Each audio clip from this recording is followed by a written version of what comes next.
Well, the good news is that he hasn't fractured anything. We were worried about a small fracture or hairline fracture. Haven't got that, but the other news is that we still have to see how he develops. It's not a clear-cut one. He's not fit for the weekend. Whether he'll be fit for Leicester after that, I'm still not sure. So I haven't got great news for you. I haven't got the news for you, but it's not clear at the moment. Not sure. It's a real hard one. There's no absolute science to that. I think maybe with muscle injuries, you would probably link it more to a congestion of games. I don't think Tammy's was more of an impact injury. That can happen at any time. I don't know the details so much of their injury. We are congested. We are. And it feels like there's been a lot of congestion in. And we can say it's the same for all teams and all that sort of stuff. That's true. But when individuals are coming into play and people are getting injured, then maybe it's something that should be looked at again. I think the impetus to bring in a striker or players potentially that can get in the end of these chances that we're creating is there. I think we have to be really honest about that, and I think the recent games have shown that if we are struggling to create, that's one problem. But when you're creating 20 chances a game, which is a lot of the games we're playing recently, and not scoring enough goals, then that can be crucial. So I don't think it absolutely changes it, but of course Tammy has been our main source of goals, so yes, it's very relevant. With Olivier, he's still in the same position where he's there's been contact with other clubs, and if and when that's agreed, I'll let you know, but it's not yet. So he's still our player in those terms.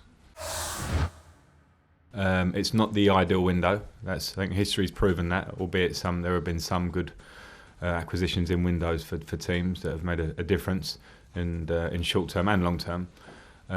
So I think it's about trying to get the choice right of the player that we can bring in, considering what's available. And I think there is, the club know, and I'm saying the same thing pretty much every press conference, and the games are showing that. The club know that my thoughts on it, so we'll have to see by the time the window shuts.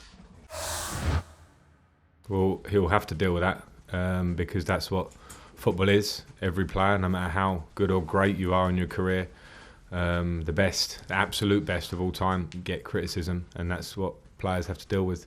Goalkeepers maybe slightly more spotlight on them, but it's a similar thing really, and I think the important thing for that is to not get too embroiled in what the outside world is saying and look at your own game, look at yourself. That's always the basics. How hard can you work? And this is not just Kepa, that's any player.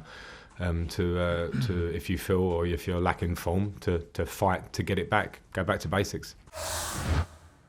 I'm not looking at it now, and I'm not affected by criticism from the outside as much. I'm aware of it, but not affected by it. It's what I want for the team, and I think with Kepa, he knows, he'll be honest, and there have been some mistakes that he's made that have cost goals, and that's the nature of it. So that needs to improve. Just want to win it. We respect the FA Cup. I do. The players do. This club's been fortunate enough to win it a fair few times in the modern era. So we want to win it. So I don't think we evaluate what's the best chances of us doing things. Is top four more important than FA Cup? People will argue that one. I don't think we need to get in that battle. We're professionals. Can we win the game? Get through to the next round.